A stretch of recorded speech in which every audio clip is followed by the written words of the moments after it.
Good morning, students. Today we are starting with a new topic, composition and structure of atmosphere. Clear? Now you all are knowing this is Earth. All the gases around it forms the outer layer of this sphere, and that is known as atmosphere. Clear? Like we have studied about lithosphere, hydrosphere, and this is atmosphere. And all these three combine to form biosphere. Bio means life. ठीक है, हमें lithosphere earth surface पे जो life होती है वो भी चाहिए, life in water and life in air. Clear? और ये तीनों ही मिलके क्या बनाते हैं? बायोस्फीयर. पर्टिकुलर एक लाइफ के लिए आपको वाटर भी चाहिए, एयर भी चाहिए और रहने के लिए जगह भी चाहिए. So all these are required and they form biosphere. तो आज हम लोग जो स्टार्ट करेंगे वो किस में करेंगे? Atmosphere. Clear? Now understand one thing. See, you all are knowing there is a gravitational force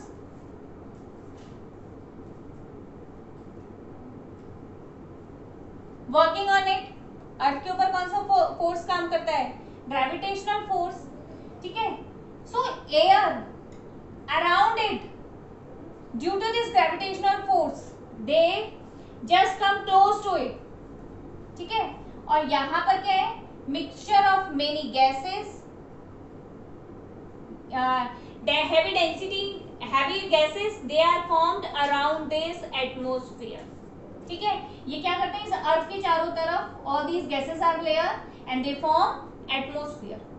Clear? So, but this is only, there is only not only one layer around it, there are different types of layer around this. Clear? केवल एक ही layer नहीं है, there are different types of layer around it. About those layers only, what are the different activities happening in these layers, that is only we are going to study in this chapter. Clear?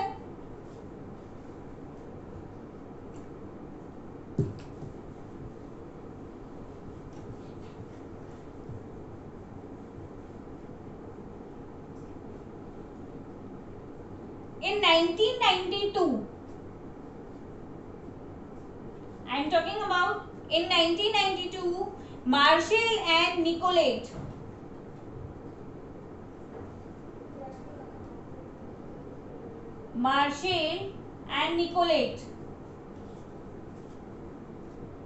these were the two geographers, and they divided this atmosphere into two parts.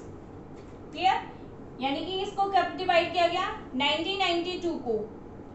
One is homosphere and another is heterosphere.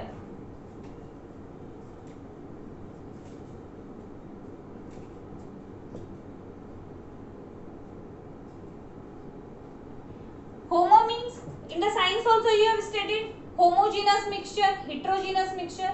जिसमें क्या होता है? Same, that is homo, and we are having a different mixture, that is heterogeneous mixture. Clear? So what these two scientists did, that in 1992 they divided this atmosphere into two parts. One is homosphere and another is heterosphere. Clear? In this part, again it is divided into three parts, that is troposphere, stratosphere and mesosphere.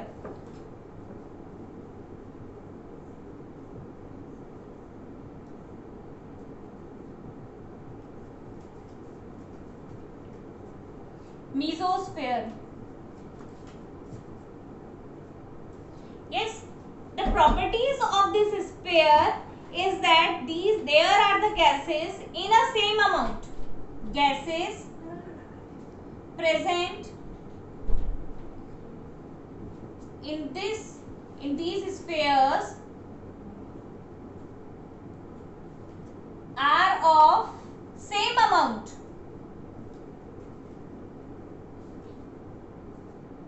ठीक है, जो gases इसमें present है वो करीब करीब कैसी है, एक ही अमाउंट में प्रेजेंट है. There is no big variation in the airs. ठीक है. yes, all these three layer are there. Here in heterosphere there are two types of layer. One is thermosphere and another is exosphere.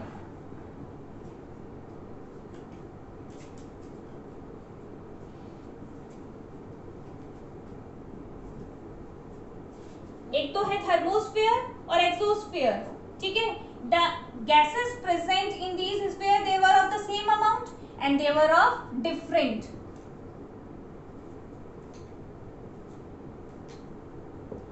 इन दोनों spheres में जो gases present है वो different amount में है, लेकिन इन स्फीयर्स में क्या है, they are present in the equal amount, approximately equal amount. Clear. So who divided this, Marshall and Nicolet. Where when did they divide it? In 1992 into two parts, homosphere and heterosphere. Homosphere was divided into again three layers: troposphere, stratosphere and mesosphere. Heterosphere is divided into two: thermosphere and exosphere. Clear?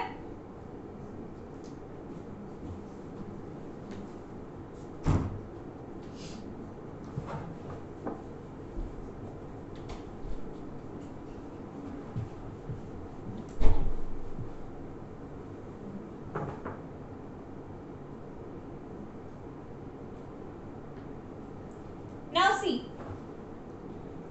this is lithosphere.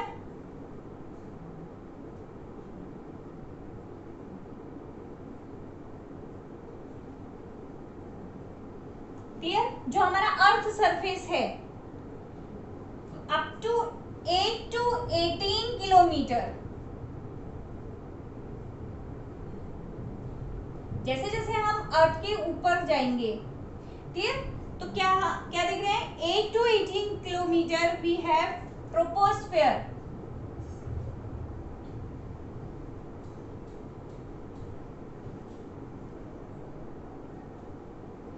Then again we are going up to 50 kilometer. We have stratosphere.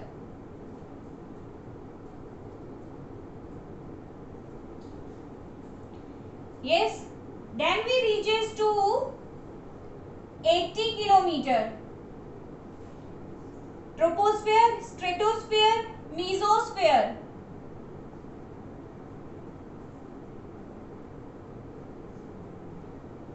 Clear? Then up to 640 kilometer.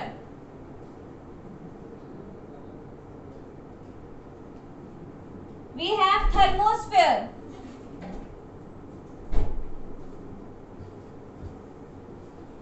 Clear? And then we reached up to 1000 kilometer. Clear? We have exosphere.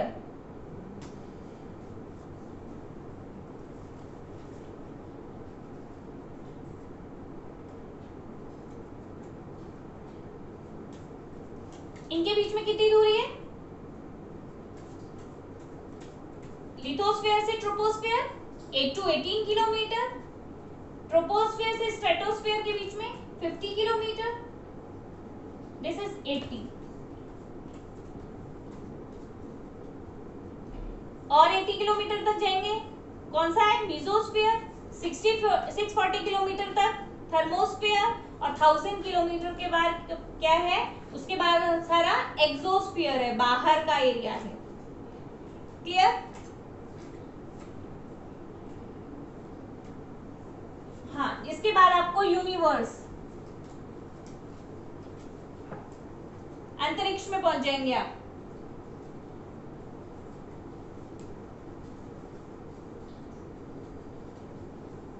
इसको दूसरा ionosphere भी कह लेते हैं,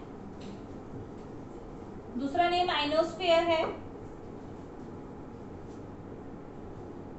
देखो इनके बीच में है tropopause,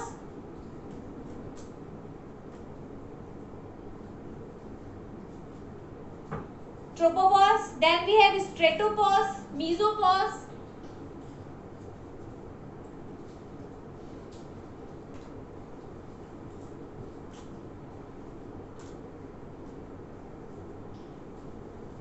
आइनोपॉज।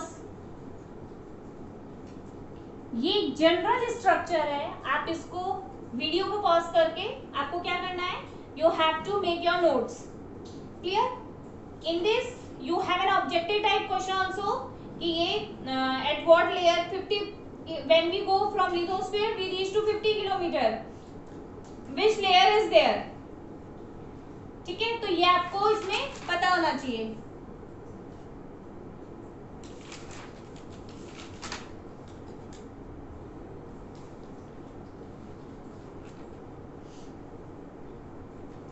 Now understand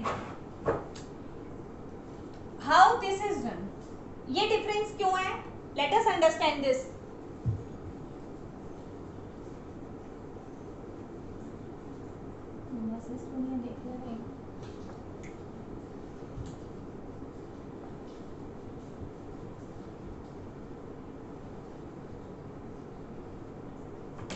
Now see, this is you all are knowing this is Earth. This is 0 degree equator. This is 23.5 degree north, 23.5 degree south. Okay. Then we have 66.5 degree, 66.5 degree and 90 degree. This is 0 degree equator, 23.5 degree north, 66.5 degree north, 90 degree north, 23.5 degree south, 66.5 degree south, 90 degree south. This is North Pole, this is South Pole. Yes, this is equator, this is Tropic of Cancer, this is Tropic of Capricorn,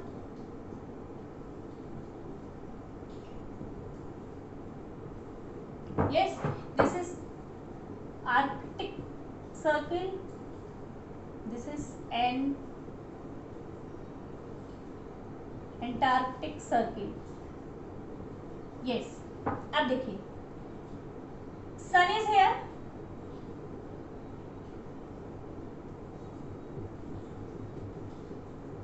ठीक है। सन की जो movement है, वैसे तो आपको ये बात बहुत अच्छे से पता है कि सन डजंट मूव, अर्थ मूव, लेकिन मैं ये कहूंगी जो अर्थ का मूवमेंट है वो इस टाइप से है कि जो सन की रेज हैं वो यहां से यहां इसके बीच में रहती है, क्लियर। सन की जो रेज है वो कहाँ होती है, इसके और इसके बीच में रहती है। यानी कि मैं कह दूं कि जब अर्थ मूव करती है तो सन की रेज क्या होती है, सन की अपनी पोजीशन बदल लेता है ऊपर और नीचे, क्लियर। जैसे अगर मैं बात करूं 22 दिसंबर, 21 मार्च, ठीक है, 21 जून, 23 सितंबर, ये इस तरह से मूवमेंट हो रहा है।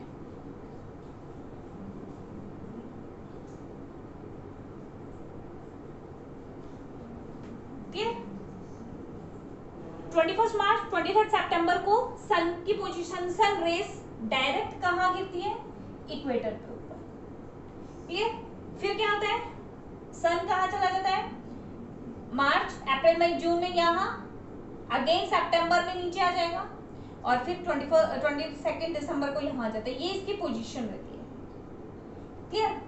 अब सुनिए, जो सन है जहां उसकी रेस गिरेगी वो वहां पे टेम्परेचर बढ़ेगा, टेम्परेचर विल इंक्रीज। क्लियर? सन की रेज डायरेक्टली जहां फॉल होगी वहां टेम्परेचर इंक्रीज हो जाएगा। सन यहाँ है तो बाकी जगह टेम्परेचर कम है, और सन यहाँ है तो ऊपर क्या है, नदर्न हेमिस्फीयर के अंदर टेम्परेचर कम है। सन की रेज जहां गिरती है वहां टेम्परेचर बढ़ता है। जब टेम्परेचर बढ़ेगा तो जो एयर है वो लाइट हो जाएगी। हम लोग बात कर लेते हैं, बहुत अच्छे से हमको पता है इंडिया की पोजीशन यहाँ है,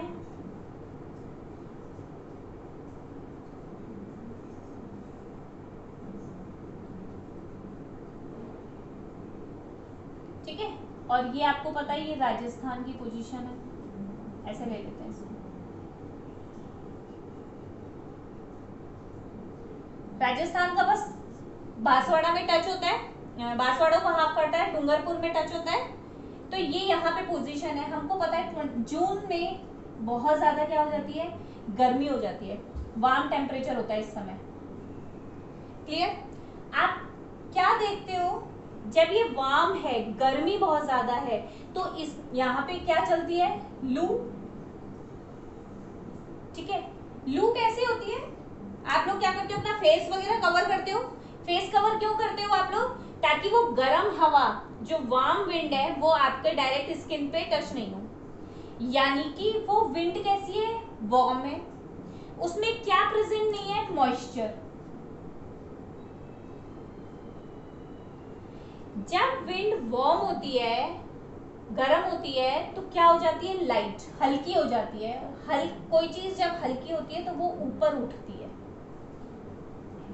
ठीक है, तो यहाँ पे क्या होगा, सन रेज यहाँ है तो यहाँ का टेम्परेचर ज्यादा है, टेम्परेचर ज्यादा है तो यहाँ की जो एयर है उसमें मॉइस्चर नहीं होगा, मॉइस्चर नहीं होगा तो वो लाइट हो जाएगी, हल्की होगी।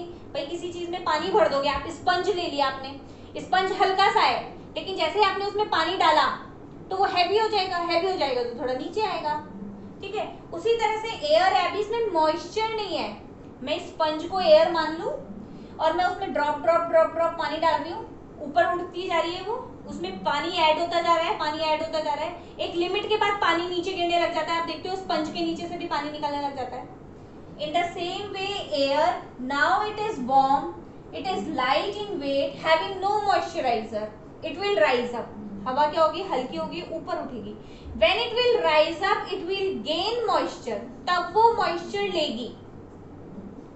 ठीक है, तब क्या करेगी, मॉइस्चर लेगी, और जब ये मॉइस्चर लेगी तब ये क्या होगी, हैवी होगी। क्लियर? तो आपको पता है जब सन यहाँ, इसकी डायरेक्ट रेज यहाँ फॉल होगी तो क्या होगा, यहाँ पे वार्म टेम्परेचर होगा, लाइट होगी, और हवा क्या होगी, ऊपर उठेगी, लाइट हो जाएगी। एक चीज तो ये आपको पता है, यहाँ पे पोल्स पे ठंडा है, रहता है, ठंडा है, यानी कि यहाँ की जो एयर है इसमें क्या है, मॉइस्चर है,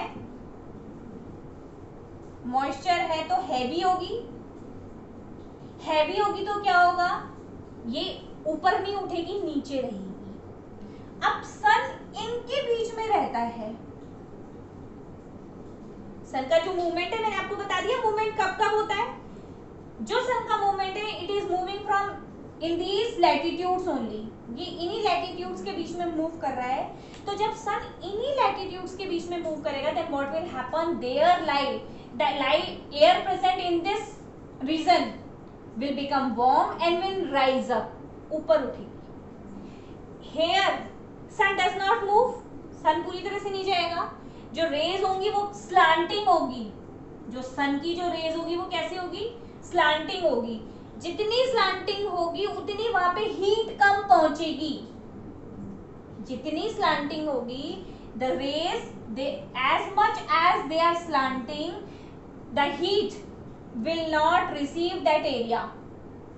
जब हीट रिसीव नहीं करेगा तो टेम्परेचर नहीं बढ़ेगा, टेम्परेचर नहीं बढ़ेगा तो एयर के अंदर एयर वार्म नहीं होगी, वार्म नहीं होगी तो ऊपर नहीं उठेगी।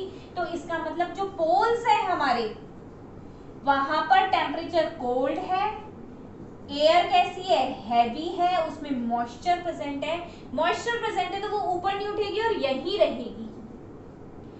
इसलिए जो हमारा ट्रोपोस्फेयर है यहाँ पे तो 18 किलोमीटर मिलता है।